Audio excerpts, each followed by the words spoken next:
Entre visiteurs et soigneurs, Huanzi et Juan Juan coulent des jours paisibles au zoo au parc de Beauval, dont ils sont les vedettes.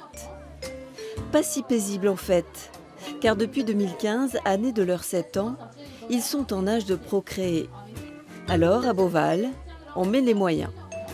Allez Maloute, super ça. C'est bien ma belle. Tu prends? Ouais. La priorité pour la conservation des pandas, c'est d'avoir des bébés. Donc on met absolument tout ce qu'on peut avec nous de manière à pouvoir avoir des bébés. Oui, mais voilà, la reproduction chez les pandas n'est pas des plus simples dans la nature. L'opération est même carrément délicate. Non seulement le panda a une libido dangereusement déprimée, mais le cycle de la femelle n'a lieu que 3 jours par an, entre le 15 février et le 30 mars. Autant dire que le créneau est plus que serré.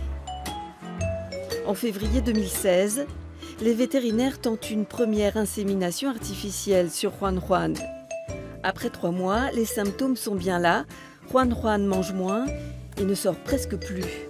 Elle pourrait être enceinte. On a des modifications de son comportement. Des modifications de comportement qui peuvent être observées quand les femelles pandas sont enceintes.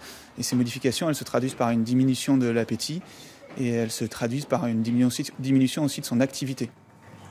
La présence d'un bébé panda n'est détectable que par échographie. Et là, c'est la déception. S'il y avait un petit bébé panda, il serait en dessous là. Il serait probablement par là. Juan Juan a seulement eu un gros coup de fatigue. C'est ce qu'on appelle une fausse gestation.